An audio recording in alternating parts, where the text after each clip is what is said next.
Angelo here. Welcome to my channel and welcome back viewers to my stream. So guys, do we have a doozy? I didn't notice that I thought we were going to be getting all of our information for Path of Exile 3.16 balance changes and all that stuff, but we're getting it right now.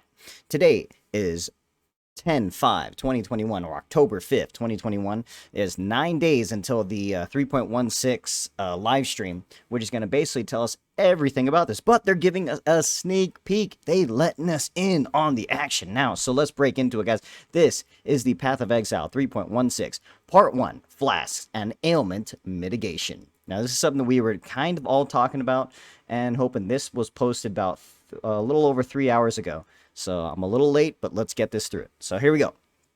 Starting off, guys. In Path of Exile Scourge, our October 3.16 expansion, we are making a number of changes to improve how characters mitigate ailments, use flasks, and build the defense of their characters. We're also addressing the extreme power of auras and curses in parties, while improving the strength of these mechanics for builds with smaller investment.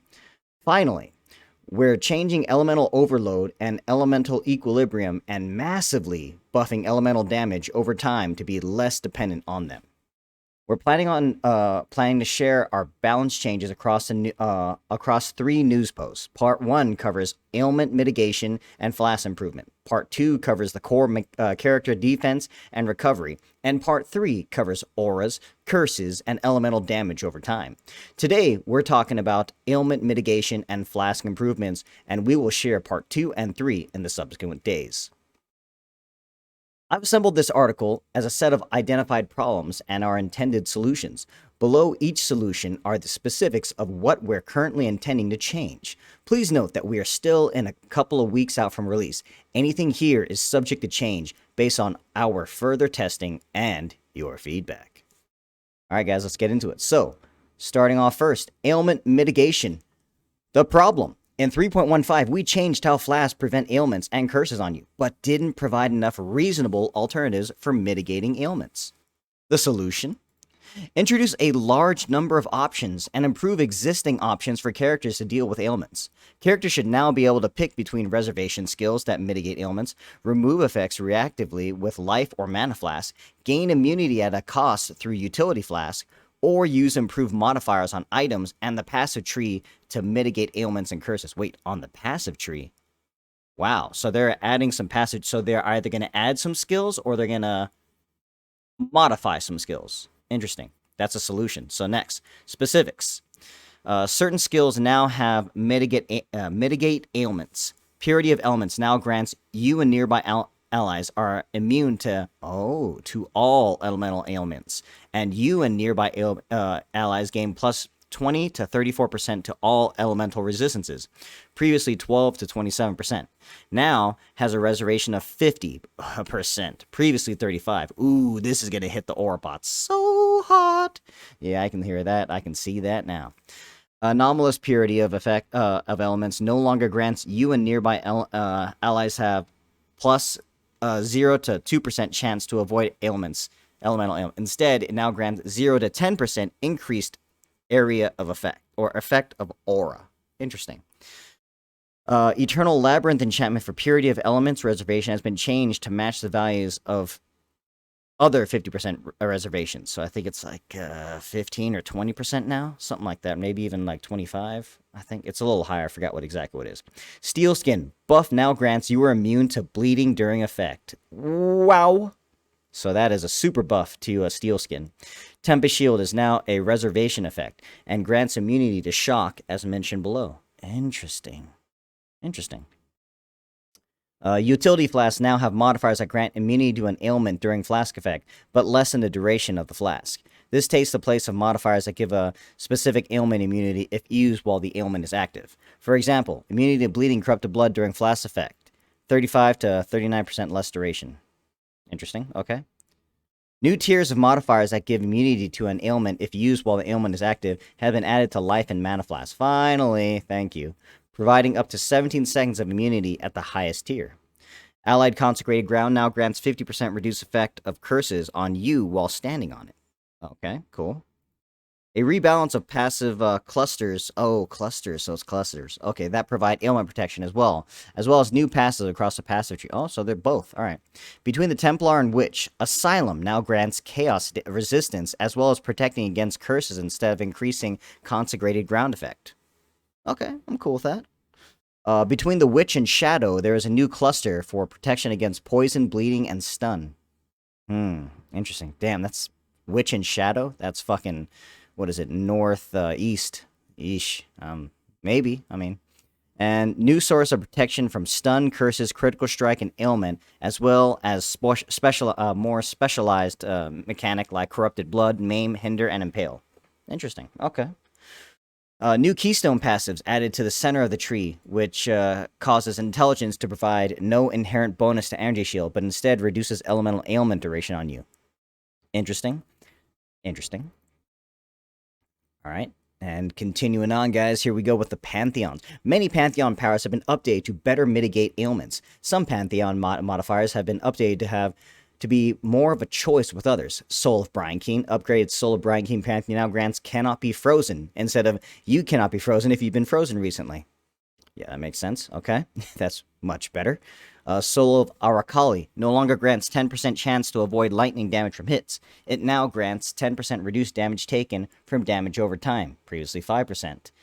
Soul of Arakali Pantheon no longer grants 30% reduced shock on you, or 30% reduced shock duration on you. Instead, it now grants debuffs on you expire 20% faster. Upgraded Soul of Arakali Pantheon now grants plus 40%. Chaos against damage over time, previously 25. I unlocked that one. That fucking chick, the Witch of the Cauldron, she was a bitch. Soul of Aberrath no longer grants 5% reduced fire damage taken while moving or unaffected by burning ground. It now grants 60% less duration of Ignite on you. Upgraded Soul of Aberrath Pantheon no longer grants 50% reduced Ignite duration on you. It now grants unaffected by burning ground, as well as 10% increased movement speed while on burning ground. Soul of Shikari. The Soul of Shikari upgraded Pantheon powers have been swapped. Soul of Shikari now grants 50% less duration of poisons on you. I think I'm using this one too. And you cannot be poisoned while there are at least 3 poisons on you, previously 5 poisons. Okay, nice. Upgraded Soul of Shikari now grants 5% reduced chaos damage taken, nice, and 25% reduced chaos damage over time taken while on caustic ground. Interesting. Okay, cool. Soul of Ralakesh no longer grants 25% chance to avoid bleeding. Instead, it now grants moving while bleeding doesn't cause you to take extra damage. Beautiful. That's beautiful. That's fucking beautiful. That's how I die most of the time, usually that. So Ralakesh is going to be my new homie. All right. And then, oh, I missed it. Soul of Yugul no longer grants 50% chance to reflect enemy chills and freezes. Instead, it now grants 50% chance to reflect hexes. And you and your minions take 50% reduced reflected damage, previously 25. That's beautiful. Upgraded Soul of Yugul now grants 30% reduced effect of curses on you, previously 20%. Okay, alright, so that's... yeah, the curses... Okay, so they're probably really trying to get the curses in there. Alright, cool. Soul of Garukhan no longer grants plus 5% to evade attacks if you've taken a savage hit recently. Instead, it now grants 60% reduced effective shock on you. Okay, moving it around. That's cool.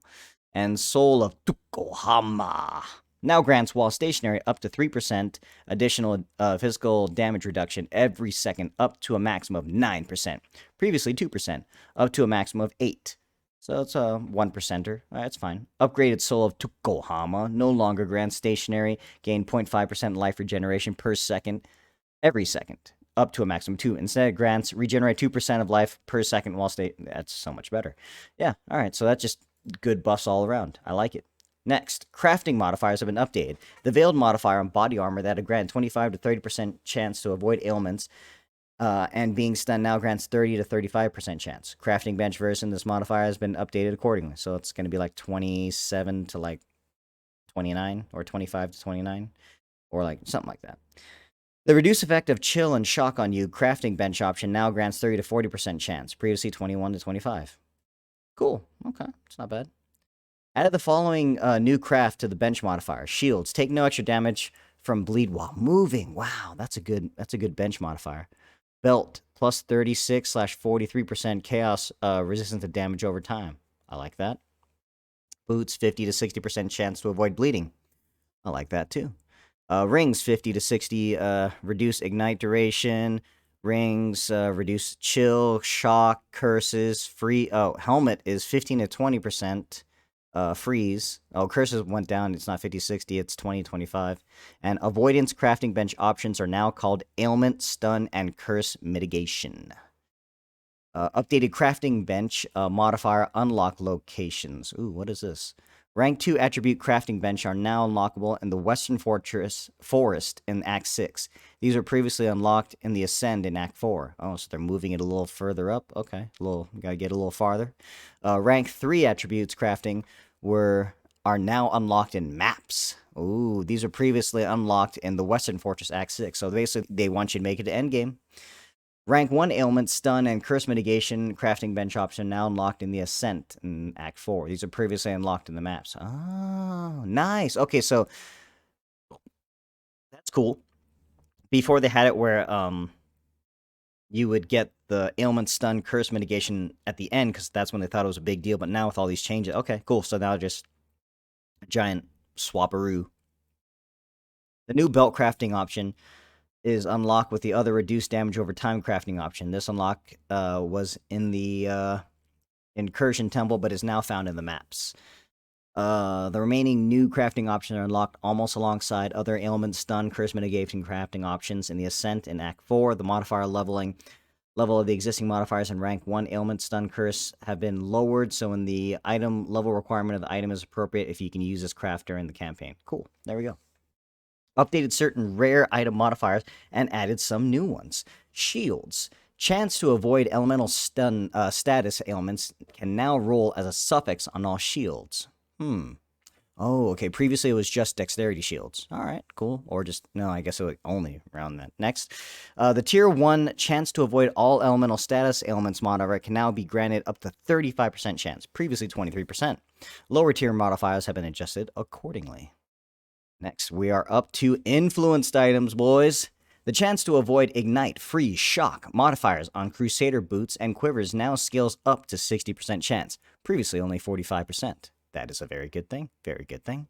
And lower tier modifiers have been removed. Interesting. Okay, the lower tier modifiers have been removed, so that's good. So you are only going to be getting the good ones. That's what I want to hear. Elevated modifiers have been adjusted accordingly. Got it.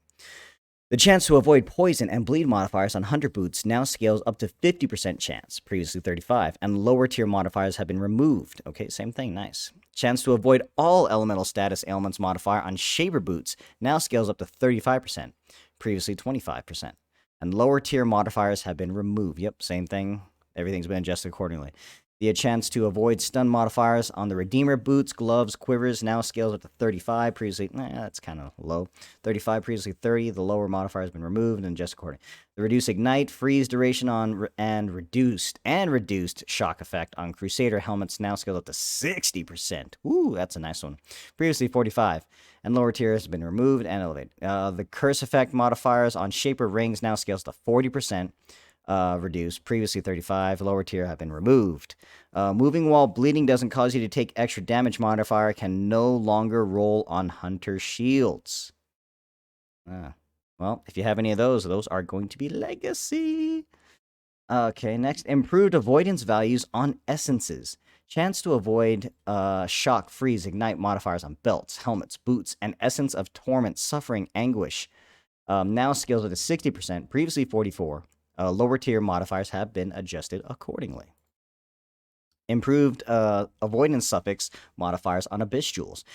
Suffix modifiers that grant a chance to avoid ignite, chill, freeze, shock, bleed, stun, poison now scale up to 30% chance. Previously 20%. Nice little 10% boost. Added 2 new modifiers to regular jewels. 15% reduced effect of chill and shock on you, and 10% reduced effect of curses on you. Timeless jewels. The Brutal Restraint notable passive skill that grants a chance to avoid stuns now grants a 20% chance, previously 10%. The Elegant Hubris notable passive skill transformation that grants a chance to avoid being chilled and a chance to avoid being shocked now grants 80% chance, previously 50%. That's actually very good. That's very good. Okay. Cluster Jewels. The elegant form Cluster Jewel notable passive now grants 20% chance to avoid elemental ailments. Previously, 15. Kind of low, but whatever. Next, we got Jewel Corruptions, adding an implicit modifier with 20 to 25% chance to avoid, ignite, chill, freeze, shock, poison, bleed, stun, is now a possible outcome when corrupting all jewels. Nice. Synthesis implicits. Synthesis implicits modifiers on jewels that grant a chance to avoid, ignite, chill, freeze, shock, poison, bleed, stun. Now grant 8 to 10%. Previously 3 to 5. Damn, that, yeah, 3 to 5 is nothing. 8 to 10, something. Okay, next, harvest implicits. Modifiers that grant a chance to avoid ailments or reduce ailments effects now have a value of 15%, previously 10. So, yeah, 5%, not bad. So, extra. Ring corruptions. Obtaining an implicit cannot be poisoned, ignited, inflicted with bleed modifier is now possible earlier in the game when corrupting a ring, and now has a higher outcome chance. Excellent. So that by that higher outcome chance, that's probably anywhere from 1 to 5%. Yeah. Okay, continuing on. Some uniques have been updated. The Tier of Purity Amulet no longer grants 5% chance to avoid elemental ailments. Instead, it now grants 5% to all elemental resistances. As Purity of Elements now gives elemental ailment immunity, the modifier had very little use. This affects existing versions of this item only, or I'm assuming. Oh, it affects, so there is no legacy. There's going to be no legacy. The Tier of Purity Amulet. Okay, cool. The Conqueror's Longevity Jewel now grants 10% chance to avoid elemental ailments, previously 3%. That's very good. Existing version of this item can be updated to the new values with a Divine Orb. I'm assuming you would probably want to do that. So you can, whenever they update, this could happen now. Cool. The Ghastly Theater Shield now grants bleeding cannot be inflicted on you, previously 30 to 50% chance to avoid bleeding. Oh, just you. Oh, yeah, I like that. Okay, to avoid bleed, now you just can't get in. Okay, I like that. Existing version of this item can be updated with the Divine Orb. Fuck yeah, you're gonna divine the orb the shit out of that thing. Just fucking hit that. Boom. Now you can't fucking bleed. Well, you can still get corrupted, but whatever. Kikazaru Ring now grants 60% reduced effect of curses on you. Previously 40. Existing versions can be updated to the new value with the Divine Orb. Okay, I have some of those. Yeah, so 20% up. Psh, perfect. Next up, Flasks. Problem. Many Flask modifiers grant buffs during Flask effects, which isn't well suited to a life or mana flask short and reactive nature. Solution. Added new modifiers to life and mana flasks that are impactful but brief, and have a duration rather than applying during a Flask effect. Removed any Flask effects from modifiers from life and mana, and added the following modifiers for life and mana. Hinder nearby enemies with 40% reduced speed for 4 seconds if used while not on full mana. Mana flasks only. Interesting. Hinder nearby enemies with 40% reduced movement speed for 4 seconds if used while not on full life.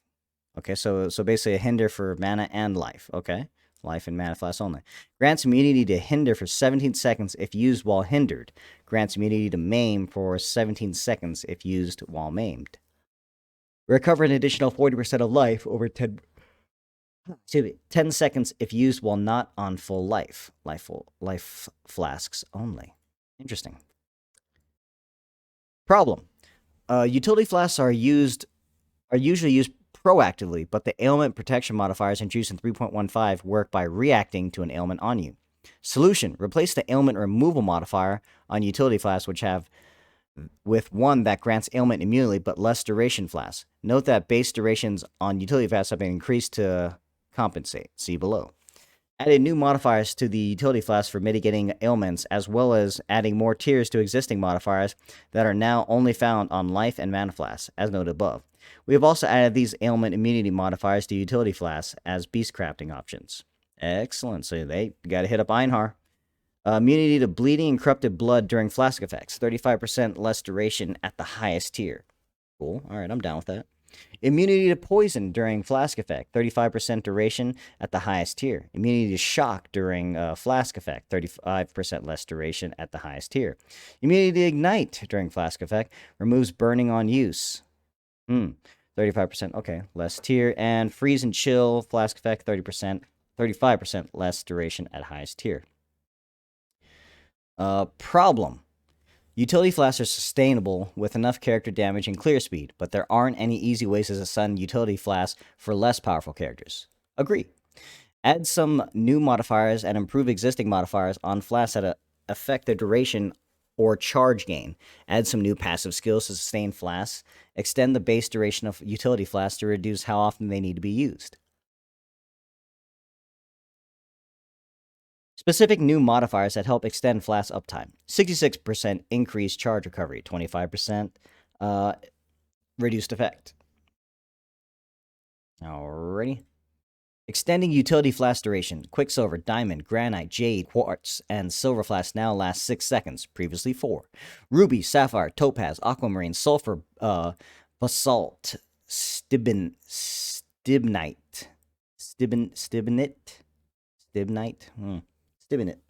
or corundum flask now lasts 8 seconds, previously 5. So these are all good buffs. Golden iron flask now lasts 5 seconds, previously 3 seconds. Bismuth flask now lasts 8.5 seconds, previously 5.5. Amethyst flask now lasts 6.5 seconds, previously 4.5. So these are all good, nice buffs. Love it. Utility flasks are being reviewed as a result of these changes. Dying Sun now has 40 to 60% less duration, previously 40 to 60% reduced duration. Less duration. Okay, interesting. Coruscating elixir now has 25% increased duration, previously 100. Oosh, that's a nerf. Bottle of Faith now has 15 to 30% reduced duration, previously 20 to 40% increased. Oh, damn. So yeah, Bottled Faith, that was the one that was like fucking like 15 or 20 exalts or some shit, right? Yeah, right, not anymore. Looks like that's going to be acquirable. Alright, so, and adding a new flask investment in the dexterity area of the passive tree. Okay, cool. Problem. Even after lowering the power of many unique flasks in 3.15, unique flasks are still outclass most magic utility flasks. In addition, the item level of flasks did not matter after a certain point. Solution. Add multiple tiers to flask modifiers. At higher levels, flasks now have much more powerful effects available. Flask modifiers that increase armor and evasion are now weaker at their first tier, as the changes to armor and evasion below them are more powerful. These changes allow us to restore some of the power that was removed from flasks in 3.15 without affecting the early mid-game so much. And specifics, here are some, goddamn, these are some specifics. At the highest tier, 60 to 65% reduced chill, 65, what was it? Reduced duration of freezes on you, level 80. Oh, so these are going to actually be level 80 and things like that. Reduced shock, so 60, 65. All right, so immunity to corrupt blood and bleeding, less, so you need to be 76. Immunity to poison during flash effects, 76. Shock, immunity to fire. Burning, 74, 74. Freeze, 72. Increased movement speed, 85. 12 to 14 is not too bad. So basically, it's all the things that they had on there before, but no one really cared because you couldn't really tell. So yeah, there's a lot of things on here. Grants immunity to ignite for plus 15 seconds while you're ignited. Okay, interesting. Move a curse on use, level 8. All right. I see. Okay. All right, not bad. Problem. Enkindling effects on flasks aren't impactful enough, and they aren't bringing flasks back to the kind of power that non-permanent uptime should grant. Solution. Buff some enkindling orb effects. Most notably, the increased flask effect modifier. 80 to 100% increased duration, previously 70 90, 40 to 60 max charges, previously 30 40. So yeah, all buffs. 60 to 80% charge recovery, 56. Yeah, definitely much better. Existing modifiers will be unaffected. Problem. Belts are the item slot intended to enhance flask, but only have limited list of modifiers that actually affect flasks in their modifier pool. Solution. Add more tiers to modify. So this means it's going to... So the crafters are going to have a hell of a time trying to get... Because there's will be a lot more things to craft on. And a lot more things you can potentially get. So add more tiers to the flask modifiers on belts. And move the belt... and move the flask effect modifier out of the influence modifier pool into the base modifier pool for belts. Oh. Yeah, okay. That could work. Okay, that's fine. Added more tiers to belt modifiers that affects Flask, resulting in buffs to most modifiers, most notably life and mana recovery modifiers. Here are some examples of the high tier. We got 40% Flask life recovery rate, 40% Flask mana recovery rate, Flask charge gain, 40%, 33 increased Flask effect duration, Flask applied UF 12% increase. Next. Problem. Instant recovery life flasks are by far the most reliable tool for survivability, as total life recovery from a flask is reasonable but spread out over a long time. Solution. Keep a total life recovery from all life flasks the same, but have the amount of time for this to occur, which doubles their healing per second. This is a huge improvement to how effective non-instant life flasks are at keeping you alive in tough situations. Specifics. The Blood of Karuia unique flask is being reviewed as a result of these changes, and now has 35 to 50% reduced recovery rate, previously 5 to 20% increased. Huh. Oh, because you're always gonna be fully healed at the end. Okay. Next. Problem. There are no accessible tools for a player to change their charge gain method if gaining charges on kill isn't well suited to their slower playstyle. Solution. Rework the survival jewels available from the Through Sacred Ground quest to let you gain charges another way, while reducing the charges gained from kills. These designs are still in progress. Interesting. Okay, I can dig it. So they're working on that. I can dig it, though. And looks like we're coming to the end, boys. Problem. Rangers don't have a form of life recovery that they excel at, while almost every other core character has a signature special recovery method. Solution. Add a new and improved existing passive skill specializing in the recovery of charges for life and mana flask, as well as life recovery from flask in Ranger section of the passive skill tree. Specifics. Added life regeneration if you've used a life flask in the past 10 seconds, and a mana gained on hit. So these are on hit? Oh, no. Gain on hit if you've used a mana flask in the past 10 seconds. The Ranger starting area. Interesting. Add in new passive skills in the Ranger section for the passive skill tree that increases generation of life and mana flask, including gaining a life flash charge hitting enemies with a short cooldown. Added new sources of life and mana flask gaining charges every 3 seconds, and life flask gaining charges when you suppress spell damage. Interesting. And that concludes part 1 of 3.16 expansion balance changes. Tomorrow we'll share part 2, which covers our plans for the core character defenses and recovery. Please keep in mind, as we're so far away from launch, elements that we've written here may change after further playtesting, feedback, and iteration. There's plenty more to discover in our upcoming reveal of the Path of Exile Scourge and its patch notes. See you tomorrow. So there you guys go. Hopefully that wasn't that long. It kind of was, but there we go. I like how transparent they're being, and I like the fact that they're saying it's not done. It still could be worked on. Dude, it's great. So there you guys go. This one was posted by Triple G Tuesday, October 5th at 3:01 PDT. Let me know in the comments below what you guys think. Do you think... I feel this is a great step in the right direction. I do notice there's going to be a lot more modifiers being pumped into the pool, especially for the crafting boys. Oh man, it's going to kind of hurt for those guys. But overall, I feel it's definitely a step in the right direction. So, once again, guys, I like the fact that it's not just focusing on the...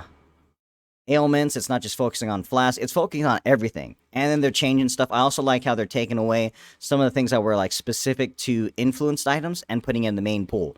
Honestly, that should be something in there. Just make it rare, or it's craftable. Just I understand the plight now, especially since in the last video I was talking about in Hideout Warriors 4, when we want to be able to choose which either master or the vendor type that we can specifically have in our map. We want more control aside from just like scarabs and like clicking the mission. Just having them say like, hey, or giving them an option saying, hey, I need some help in this area of the map. And if you just go to that map, you have a higher chance. I don't know. It just makes sense. But yeah, I like the direction they're going in. So yeah, guys, let me know in the comments below what you guys thought. And, yeah, I will definitely do part 2. That, like they said, they got part 2 coming tomorrow, and they got part 3 the day after. I'll be doing them all, so let me know in the comments below. Enjoy, guys. Hope you enjoy this quick one. If you didn't want to read it and I read it for you, thank you guys very much for watching and listening, and I'll see you guys tomorrow and the next day. Later. Freeze! Who are you? What are you doing here? Hold your fire! I'm a human!